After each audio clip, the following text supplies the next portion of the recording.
जड़े आसिस्टांट sub inspector police police कर्मचारी भाव जे बहु दिन धरी ओडिशा पुलिस रे काम करथिले से काहेकि नव दास को गुली कले आपण भितरे मध्य यही प्रश्न थाई पारे। गोपाल काहेकि नव दास को हत्या कले कौन थाई पारे यार कारण जेकोसी घटना रे गणतंत्र रे राजनीति हवा स्वाभाविक नेता मानकर काम होची घटना को इंटरप्रेट करिबा। गोपाल काहेकि नव दास को हत्या कले गोपाल नव दास आड़ू विपद अनुभव करुଥିଲେ जहाँ से पुलिस निकट रे प्रकाश करिसंती जे से घरे सोइबा बेले थरे कबाट रे ठक ठक शब्द हैला एवं से पदा को आसिला परे काहाकू देखि पारिले नाही। नवदास जेकोसी मुहूर्त रे तांकू मारी देई पारंती तांकर जीवन प्रति भय रहिछि। सार्टी को पोड़ी दिया जाइथिला यह पुलिस रिकॉर्ड रे उल्लेख रहिछि जे एई रक्त भिजा सार्टी को आउ अधिक दिन रखिबा संभवपर हेई नथिला। जे प्रकृत हत्याकारी किए गोपाल बाहरे आउ किए हत्याकारी अछंती कि आउ किछि षडयंत्र अछि कि किछि तथ्य प्रमाण अछि कि किछि तदंत अधूरा रहिछि कि 2023 मसिया जनवरी मास 29 तारिख एही दिन नव दास ओडिशार पूर्वतन मंत्री जी स्वास्थ्य विभाग दायित्व रे थिले तांकू हत्या करागला। तांको छाती रे गुली लागिथिला आउ गुली माड कोनोसी अज्ञात स्थान रे हेई नथिला हेइथिला तांको समर्थक मानकर उपस्थिति रे हेइथिला जणे police assistant sub inspector of police Gopal दासंकर द्वारा यही हत्याकांड जहाँ सारा ओडिशा को भारत वर्ष को चमकाई देथिला जे जने कैबिनेट मंत्री को एभली अमानुषिक भावरे काहेकि हत्या करागला। जड़े सांबादिक भावरे मु मध्य अनेक समय यही कथा को भाबुथिली एबे भी भाबुची मो भली अन्य सांबादिक माने मध्य भाबंती ओडिशार अनेक चिंताशील बुद्धिजीवी सही कथा को बारंबार भाबंती जे जड़े assistant sub inspector police police कर्मचारी भावरे जे बहु दिन धरी ओडिशा पुलिस रे काम करथिले से काहेकि नव दास को गुली कले आपण भितरे मध्य यही प्रश्न थाई पारे। गोपाल काहेकि नव दास को हत्या कले कौन थाई पारे यार कारण आज वीडियो रे मु आपण को केतोटी तथ्य दबा पाई चाहिबी काहेकि गोपाल दास नव दास को हत्या कले या पछर कारण कौन ही पारे। प्रथमे अनेक गुड़िए थियोरी मार्केट रे बुलुची नेता माने ए थियोरी को प्रचार आउ प्रसार करुछंती ए थियोरी सहित मोर किछि लेन देन नाही मु ए संपर्क रे मतामत दबा पाई चाहिबी नाही कारण जेकोसी घटना रे गणतंत्र रे राजनीति हवा स्वाभाविक नेता मानकर काम होची घटना को इंटरप्रेट करिबा।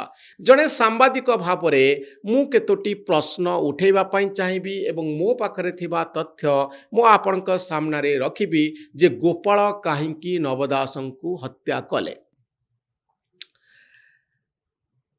गोपाल नव दास को हत्या करने पछरे राजनीति नहीं बरं व्यावसायिक कारबार रही। आपण माने जानिचंती नव दास पश्चिम ओडिशा रे निजर व्यावसायिक साम्राज्य विस्तार करथिले। तांकर होटेल रही एवं स्थानीय इंडस्ट्रियल हाउसेस बा शिल्प संस्था गुड़िक सहित तांकर व्यावसायिक संपर्क थिला। नवदासंक सहित अतीत रे मु अनेक साक्षात्कार नहीं अनेक टीवी चैनल यह प्रसारित होती दीर्घ दिन धरी व्यक्तिगत भाव में नवदासं को मु जानी थी। या कहवाई मु चाहिए जेतबले तांकु मु इंटरव्यू करी अतीत रे से कही जे मो पाखरे बड़ बड़ गाड़ी अच्छी बरं नेतागिरी करू नथिला बेले आहुरी अधिक गाड़ी चढ़ुली नेतागिरी कला परे कम गाड़ी चढ़ुची जेते अत्याधुनिक कार आपण देखुचंती नवदासंक पाखरे से सबू कार थिला। एवं आपण को कही रखिया पई चाहिबी मृत्युर मात्र किछि दिन पूर्वरु से जेउ भली ढंगरे ଶନି ମନ୍ଦିରରେ ମହାରାଷ୍ଟ୍ରର ଶନି ମନ୍ଦିରରେ ଦାନ କରୁଥିଲେ, ଯାହା ମିଡ଼ିଆରେ ଚର୍ଚ୍ଚା ହେଉଥିଲା। କୋଟିଏ ଟଙ୍କାର ସୁନା କଳସ ସେ ଦାନ କରୁଥିଲେ ଶନି ମନ୍ଦିରରେ, ଯାହାକୁ ନେଇ ଚର୍ଚ୍ଚା ଜୋର ଧରିଥିଲା। ତ ଏଇଭଳି ଜଣେ ପ୍ରତିପତ୍ତିଶାଳୀ ବ୍ୟକ୍ତି, ଯାହାଙ୍କର ବିଜନେସ୍ ସାମ୍ରାଜ୍ୟର ଅଭିବୃଦ୍ଧି ଘଟି ଚାଲିଥିଲା, ରାଜନୈତିକ କ୍ଷମତା ସେହି ବ୍ୟବସାୟକୁ ଆଗକୁ ନେଉଥିଲା ଏବଂ କଂଗ୍ରେସରୁ ବିଜେଡ଼ି ଆସିବା ପରେ ଶାସକ ଦଳର ଶୁଭ ଦୃଷ୍ଟି ନବ ଦାସଙ୍କ ଉପରେ ପଡ଼ିଥିଲା ଏବଂ ନବ ଦାସ ମଧ୍ୟ ଏହାର ସୁଯୋଗ ନେଇଥିଲେ, ଯାହାଫଳରେ ପୁରା ଝାରସୁଗୁଡ଼ା ଅଞ୍ଚଳ ତାଙ୍କ ନିୟନ୍ତ୍ରଣରେ ଥିଲା।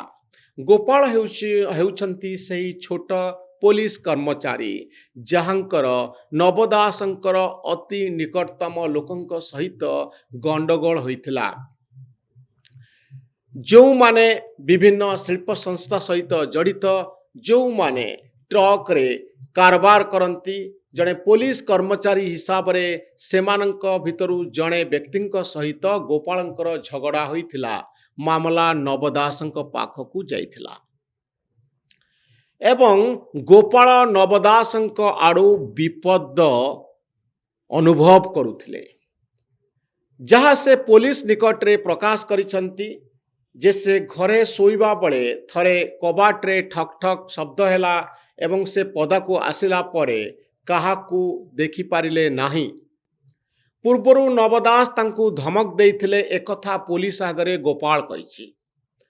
ସେ ଆହୁରି ମଧ୍ୟ କହିଛନ୍ତି ଯେ ମୋ ଜୀବନ ପ୍ରତି ବିପଦ ଥିଲା, ନବ ଦାସ ମୋତେ ଯେକୌଣସି ମୁହୂର୍ତ୍ତରେ ମାରିଦେଇ ପାରନ୍ତି, କାରଣ ତାଙ୍କର ନିକଟତମ ଲୋକଙ୍କୁ ମୁଁ ହଇରାଣ କରୁଛି ବୋଲି ତାଙ୍କ ନିକଟରେ, ନବ ଦାସଙ୍କ ନିକଟରେ ଅଭିଯୋଗ ହୋଇଥିଲା। ମାମଲା ଆଗକୁ ବଢ଼ୁଥିଲା, ଝଗଡ଼ା ବଢ଼ି ଚାଲିଥିଲା ଏବଂ ନବ ଦାସ ଯେକୌଣସି ମୁହୂର୍ତ୍ତରେ ଗୋପାଳର କ୍ଷତି କରିପାରନ୍ତି ବୋଲି ଗୋପାଳ ମନ ଭିତରେ ଧାରଣା ସୃଷ୍ଟି ହୋଇ ଚାଲିଥିଲା। ଘଟଣା ଏହି ସ୍ତରକୁ ଯାଇଥିଲା ଯେତେବେଳେ ଗୋପାଳ ଆଉ ନିଜ ଘରେ ରହୁନଥିଲେ, ସେ ଥାନାରେ ରହୁଥିଲେ, ଘରକୁ ଯାଉନଥିଲେ ଏବଂ ତାଙ୍କ ଭିତରେ କ୍ରମଶଃ ଏକ ଧାରଣା ସୃଷ୍ଟି ହେଲା ଯେ ନବ ଦାସ ଯେକୌଣସି ମୁହୂର୍ତ୍ତରେ ତାଙ୍କୁ ମାରିଦେଇ ପାରନ୍ତି, ତାଙ୍କର ଜୀବନ ପ୍ରତି ଭୟ ରହିଛି। ଦ୍ୱିତୀୟ କଥାଟି ଯାହା ଗୋପାଳଙ୍କ ମୁଣ୍ଡ ଭିତରକୁ ଆସୁଥିଲା ଯେ ଝାରସୁଗୁଡ଼ା ଅଞ୍ଚଳରେ ଯେଉଁ ଗୁଣ୍ଡାଗିରି ଚାଲିଛି, ଯେଉଁ ମାଫିଆଗିରି ଚାଲିଛି, ଏଥିପାଇଁ ନବ ଦାସ ଦାୟୀ ଏବଂ ନବ ଦାସଙ୍କ ବିରୁଦ୍ଧରେ ସେଭଳି କୌଣସି କାର୍ଯ୍ୟାନୁଷ୍ଠାନ ଗ୍ରହଣ କରିବା ସମ୍ଭବପର ନୁହେଁ। ପୋଲିସ ଏସ୍ପି ତାଙ୍କର କିଛି କରିପାରିବେ ନାହିଁ ଏବଂ ଯେହେତୁ ସେ ନବୀନ ପଟ୍ଟନାୟକଙ୍କ ସରକାରର ବରିଷ୍ଠ ମନ୍ତ୍ରୀ, ତାଙ୍କ ପଛରେ କ୍ଷମତା ରହିଛି, ତାଙ୍କୁ ତୃତୀୟ ମହଲା ସମର୍ଥନ ଦେଉଛି, ମୁଖ୍ୟମନ୍ତ୍ରୀଙ୍କର ସେ ପାଖ ଲୋକ, ତାଙ୍କ ବିରୁଦ୍ଧରେ ଅଭିଯୋଗ କଲେ କିଛି ଲାଭ ହେବ ନାହିଁ। ଝାରସୁଗୁଡ଼ା ଅଞ୍ଚଳର ମାଫିଆଗିରି ପାଇଁ ନବ ଦାସ ଦାୟୀ। ଏଇଭଳି ଚିନ୍ତାଧାରା ଗୋପାଳ ମୁଣ୍ଡ ଭିତରକୁ ବାରମ୍ବାର ଆସୁଥିଲା ଏବଂ ଘଟଣା ପୂର୍ବରୁ ସେ ମାନସିକ ସ୍ତରରେ ପ୍ରସ୍ତୁତ ହୋଇସାରିଥିଲେ ନବ ଦାସଙ୍କୁ ହତ୍ୟା କରିବା ପାଇଁ। 2023 ମସିହା ଜାନୁଆରୀ ମାସର 29 ତାରିଖ ଦିନଟିକୁ ସେ ବାଛିଥିଲେ। ଏହି ଦିନ ମନ୍ତ୍ରୀ ବ୍ରଜରାଜ ନଗର ଆସୁଥିଲେ କୌଣସି ଏକ କାର୍ଯ୍ୟକ୍ରମରେ ଭାଗ ନେବା ପାଇଁ ଏବଂ ଏହି ସୁଯୋଗର ଫାଇଦା ନେଇ ଗୋପାଳ ଅତି ନିକଟରୁ ନବ ଦାସଙ୍କୁ ଗୁଳି କରି ହତ୍ୟା କରିଥିଲେ। ଏକଥା ପୋଲିସର ଚାର୍ଜସିଟ୍ରେ ଅଛି। ସମସ୍ତ ସାକ୍ଷ୍ୟ ପ୍ରମାଣ ଗୋପାଳ ସମ୍ପର୍କରେ ନିଆଯାଇଛି ଏବଂ ସେଠାରେ ଯେଉଁ ବ୍ୟକ୍ତିମାନେ ଉପସ୍ଥିତ ଥିଲେ ସେମାନେ କହିଛନ୍ତି ଯେ ଗୋପାଳର ବନ୍ଧୁକରୁ ହିଁ ନବ ଦାସଙ୍କୁ ହତ୍ୟା କରାଯାଇଛି, ଅର୍ଥାତ୍ ଗୋପାଳ ବନ୍ଧୁକରୁ ଯାଇଥିବା ଗୁଳି ନବ ଦାସଙ୍କୁ ହତ୍ୟା କରାଯାଇଛି ସେହି ଗୁଳିରେ। ଆଉ ଏହି ହତ୍ୟାକାରୀ ହେଉଛନ୍ତି ଗୋପାଳ ଦାସ। କଥା ଉଠୁଛି ଆଉ 2-4ଟି ଗୁଳି କିଭଳି ଭାବରେ, ଏହି 2-4ଟି ଗୁଳି କିଭଳି ଭାବରେ ଦ୍ୱିତୀୟ କାର୍ ଯାହା ନବ ଦାସଙ୍କ ପଛରେ ଆସୁଥିଲା, ମନ୍ତ୍ରୀଙ୍କ ପଛରେ ଆସୁଥିଲା, ସେଠି ବାଜିଲା କେମିତି? କଥା ହେଉଛି ଯେତେବେଳେ ଲୋକମାନେ ଘେରି ଯାଇଥିଲେ ଏବଂ ଗୁଳି ଗୁଡ଼ିକ ବନ୍ଧୁକରୁ ଅତର୍କିତ ଭାବରେ ଯେତେବେଳେ ସେ ଫାୟାରିଂ କରିବା ପାଇଁ ଚେଷ୍ଟା କରୁଥିଲେ, ସେତିକି ବେଳେ ଏହି ଗୁଳି ଗୁଡ଼ିକ ଦ୍ୱିତୀୟ କାର୍ର ବିଭିନ୍ନ ସ୍ଥାନରେ ଦେଖିବା ପାଇଁ ମିଳୁଛି। ତେଣୁ ଆଉ କେହି ଜଣେ ଆସି ବା ଅନ୍ୟ ଏକ ସ୍ଥାନରୁ ବନ୍ଧୁକରୁ ଗୁଳି କରିଛି ଏବଂ ଏହି ଗୁଳି ଗୁଡ଼ିକ ଦ୍ୱିତୀୟ କାର୍ରେ ବାଜିଛି ବୋଲି ଯେଉଁ ଥିଓରି ପ୍ରଚାର କରାଯାଉଛି ତାହା ହୁଏତ ମିଛ। ପୋଲିସ ରେକର୍ଡରେ ସମସ୍ତ ଗୁଳି ଘଟଣାସ୍ଥଳରୁ ମିଳିଥିବା ଖୋକା ତଥା ସମସ୍ତ ଗୁଳି ଯାହା ଗୋପାଳର ବନ୍ଧୁକରୁ ଯାଇଛି ଏହା ପ୍ରମାଣ କରାଯାଇଛି ଏବଂ ବାହାରୁ କୌଣସି ବ୍ୟକ୍ତି ଏହି ଘଟଣାରେ ସମ୍ପୃକ୍ତି ନାହିଁ ଅନ୍ୟ କୌଣସି ବ୍ୟକ୍ତିଙ୍କର ବୋଲି ତାହା ସ୍ପଷ୍ଟ ହୋଇଛି। ଦ୍ୱିତୀୟ କଥା ହେଉଛି ଯେ ନବ ଦାସଙ୍କର ରକ୍ତ ଭିଜା ସାର୍ଟ ଯାହା ସେ ପିନ୍ଧିଥିଲେ, ଯେଉଁ ସାର୍ଟ ପିନ୍ଧି ସେ ଯାଉଥିଲା ବେଳେ ଗୁଳିମାଡ଼ର ଶିକାର ହେଲେ, ସେ ସାର୍ଟଟି ଗଲା କୁଆଡ଼େ? ଏହି ହେଉଛି ପ୍ରଶ୍ନ। ଏହାର ଉତ୍ତର ହେଉଛି ସେତେବେଳେ କୋଭିଡ଼ ରେଷ୍ଟ୍ରିକ୍ସନ୍ ଥିଲା। ଆପୋଲୋ ହସ୍ପିଟାଲରେ ନବ ଦାସଙ୍କର ସେହି ସାର୍ଟଟିକୁ ପୋଡ଼ି ଦିଆଯାଇଥିଲା। ଏହା ପୋଲିସ ରେକର୍ଡରେ ଉଲ୍ଲେଖ ରହିଛି ଯେ ଏହି ରକ୍ତ ଭିଜା ସାର୍ଟଟିକୁ ଆଉ ଅଧିକ ଦିନ ରଖିବା ସମ୍ଭବପର ହୋଇନଥିଲା। ତେଣୁ ବର୍ତ୍ତମାନ ସୁଦ୍ଧା ଯେତିକି ଏଭିଡେନ୍ସ ବା ପ୍ରମାଣ ସଂଗ୍ରହ କରାଯାଇଛି, ଏହି ସଂଗ୍ରହ ଅନୁସାରେ କୌଣସି ଗୋଟିଏ ପ୍ରମାଣ ଅନ୍ୟ କୌଣସି ବ୍ୟକ୍ତିଙ୍କ ସମ୍ପର୍କରେ ମିଳିନାହିଁ। ଯେଉଁ ବ୍ୟକ୍ତିମାନେ ସାକ୍ଷୀ ଦେଇଛନ୍ତି, ପ୍ରମାଣ ଦେଇଛନ୍ତି, ସେମାନେ ସମସ୍ତେ ଗୋପାଳ କଥା ହିଁ କହିଛନ୍ତି। ଯେଉଁମାନଙ୍କ କଥା ରାଜନୈତିକ ସର୍କଲରେ ଚର୍ଚ୍ଚା ହେଉଛି, ବୟାନବାଜି କରାଯାଉଛି, ସେ ସମ୍ପର୍କରେ କୌଣସି ଆଧାର ଆଜି ପର୍ଯ୍ୟନ୍ତ ମିଳିନାହିଁ। ଆଉ ଗୋଟିଏ କଥା ହେଉଛି ଯେ ଗୋପାଳଙ୍କୁ କାହିଁକି ପଶ୍ଚିମ ଓଡ଼ିଶାରୁ ଝାରସୁଗୁଡ଼ାରୁ ଏଠିକି ଅଣାଗଲା ଆପୋଲୋ ହସ୍ପିଟାଲକୁ? ସେତେବେଳେ ଯେଉଁ ସରକାର ଥିଲେ ବିଜୁ ଜନତା ଦଳର ସରକାର, ଏ ଘଟଣାକୁ ନେଇ ରାଜନୈତିକ ସ୍ତରରେ ବଡ଼ ଧରଣର ହଟଚମଟ ହେଉ ଏକଥା ଚାହୁଁନଥିଲେ ଏବଂ ତୁରନ୍ତ ନବ ଦାସଙ୍କର ମୃତ୍ୟୁ ସମ୍ପର୍କରେ କୌଣସି ଘୋଷଣା ସରକାରୀ ସ୍ତରରେ କରାଯାଇନଥିଲା। ତାଙ୍କୁ ଆପୋଲୋ ହସ୍ପିଟାଲକୁ ଅଣାଯାଇଥିଲା ଏବଂ ସନ୍ଧ୍ୟା ସମୟରେ ସିଏ ମୃତ ବୋଲି ଘୋଷଣା କରାଯାଇଥିଲା, ଯଦିଓ ହୁଏତ ବହୁ ପୂର୍ବରୁ ତାଙ୍କର ମୃତ୍ୟୁ ହୋଇସାରିଥିଲା।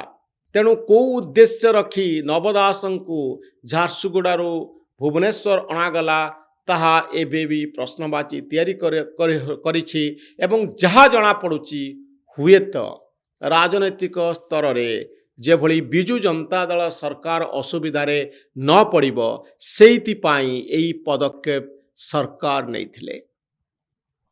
ବାକି ଯେଉଁ କଥା ଆପଣ ଶୁଣୁଛନ୍ତି ତାହା ହୁଏତ ଜଣଙ୍କର କଳ୍ପନା ଭିତରୁ ଆସିଥାଇପାରେ, ହୁଏତ ରାଜନୈତିକ ଉଦ୍ଦେଶ୍ୟ ରଖି ବୟାନବାଜି କରାଯାଇଥାଇପାରେ।